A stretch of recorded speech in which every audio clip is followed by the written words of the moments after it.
Saat para warga baru selesai mencangkul liang kuburan, dari permukaan tanah tiba-tiba muncul bara api yang menyala, seakan liang lahat itu menjadi tempat peristirahatan terakhir manusia yang dilaknat Allah.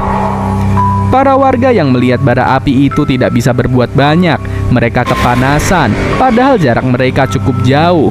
Lalu, bagaimana dengan orang yang akan dikuburkan di sana? Masyarakat juga sudah tidak bisa berbuat banyak, karena ini sudah ketiga kalinya mereka menggali di tempat yang berbeda. Dosa apa yang dilakukan oleh orang ini hingga liang kuburnya sudah nampak seperti neraka? Azab tukang gali kubur yang kikir. Api muncul di liang lahatnya sendiri. Pak Hasto adalah penjaga dari penggali kubur di desa terpencil yang hanya memiliki satu area pemakaman. Area kuburan itu sebenarnya adalah tanah wakaf yang diwariskan oleh kakaknya yang telah lama meninggal. Tapi Pak Hasto merasa tanah itu adalah miliknya sendiri. Dengan keserakahan yang semakin menjadi-jadi, ia tidak segan meminta bayaran tinggi pada keluarga yang sedang berduka. Memanfaatkan situasi mereka yang tidak punya pilihan lain. Suatu malam Pak Hasto mendapat peringatan dari alam goib. Hantu kakaknya datang ke mimpinya. Wajahnya suram dan penuh dengan kesedihan. Kakaknya itu memperingatkan Pak Hasto untuk bertobat dan menjalankan amanah tanah wakaf sesuai niat asalnya, yakni sebagai lahan pengabdian, bukan tempat mencari keuntungan duniawi. Namun peringatan itu diabaikan begitu saja. Bukannya bertobat, Pak Hasto justru semakin sombong. Pak Hasto dikenal di desanya sebagai orang yang kikir dan sulit diajak bicara. Ia selalu menguasai area pemakaman, merasa bahwa tanpa dirinya tak ada orang lain yang sanggup menggali kubur di tanah itu. Ia memanfaatkan posisinya untuk mendapatkan keuntungan besar dari keluarga yang berduka. Bayar dulu baru kukubur. Kalau tidak bisa bayar, gali sendiri saja. Begitu teriaknya pada salah satu anggota keluarga yang tak mampu membayar jasa penguburan. Pernah suatu kali, seorang ibu yang suaminya baru saja meninggal memohon padanya untuk mengubur jasad sang suami. Tapi Pak Hasto dengan dingin menolak tanpa bayaran terlebih dahulu. Ibu itu hanya bisa menangis dan meminta tolong pada tetangganya. Tidak sekali dua kali, tindakan kejamnya seperti ini membuat warga bergedik ngeri. Mereka tak punya pilihan karena tempat itu adalah satu-satunya kuburan di desa mereka. Pada suatu malam, Pak Hasto mulai merasa tubuhnya lemah. Tubuhnya menggigil meski udara malam tidak terlalu dingin. Saat itu ia mulai melihat bayangan yang tak biasa di sudut rumahnya. Bayangan itu berbentuk sosok tinggi besar yang perlahan mendekatinya. Saat melihat lebih dekat, Pak Hasto terkesiap. Sosok itu adalah kakaknya sendiri yang sudah lama meninggal.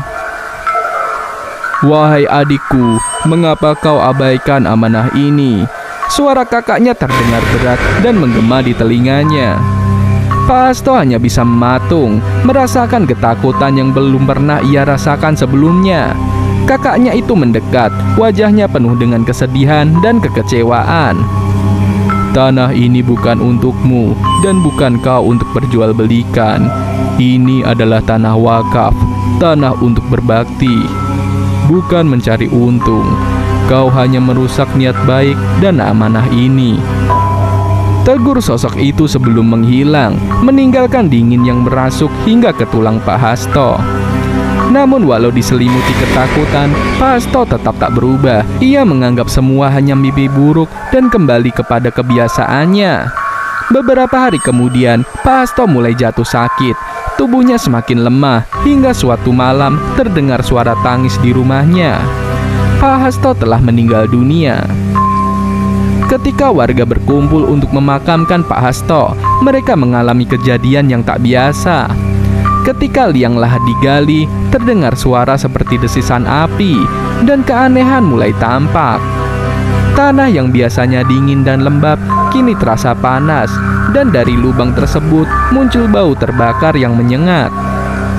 Semakin dalam digali, tampak ada bayangan seperti lidah api yang berkobar di dasar kuburan. Beberapa orang yang menggali mundur ketakutan, tetapi mereka mencoba meyakinkan diri bahwa semua hanyalah kebetulan. Namun saat tubuh Pak Hasto mulai dimasukkan ke dalam liang lahat, tiba-tiba api kecil muncul di dasar lubang. Warga terpana dan langsung mundur ketakutan. Api itu menyala semakin besar, seolah menolak jasad dari Pak Hasto masuk ke dalam tanah. Mereka yang melihat peristiwa itu merasa seolah alam sedang berbicara, menunjukkan ketidaksukaannya pada orang yang semasa hidup berlaku serakah.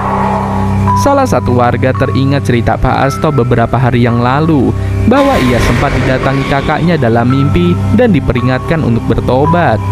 Ternyata Pak Hasto mengabaikan peringatan itu, dan ini adalah akibat yang harus ia tanggung.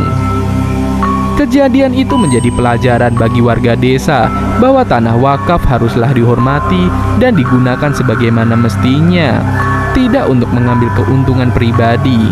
Allah Subhanahu wa Ta'ala berfirman dalam Al-Quran, "Dan janganlah kamu memakan harta di antara kamu dengan cara yang batil, dan janganlah kamu membawa urusan harta itu kepada hakim, supaya kamu dapat memakan sebagian dari harta benda orang lain itu dengan jalan berbuat dosa, padahal kamu mengetahui."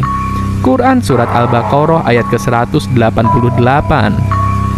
Hadis Rasulullah Shallallahu Alaihi Wasallam juga memperingatkan tentang azab bagi mereka yang melanggar amanah. Dalam sebuah riwayat, Rasulullah bersabda, "Barang siapa yang diberikan amanah namun tidak melaksanakannya, maka ia akan mendapatkan azab di hari kiamat."